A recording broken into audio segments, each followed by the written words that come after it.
Hi, my name is Ryan and I'm here with Maxim Lighting. And today we are going to change out from a recessed can light to a sleek, low-profile LED diverse flush mount.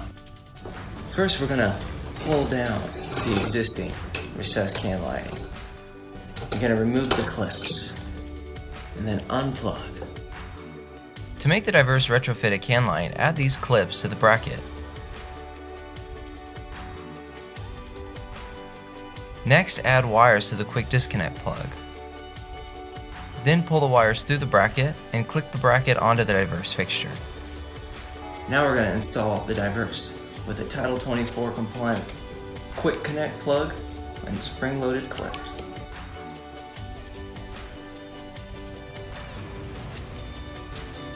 No tools required.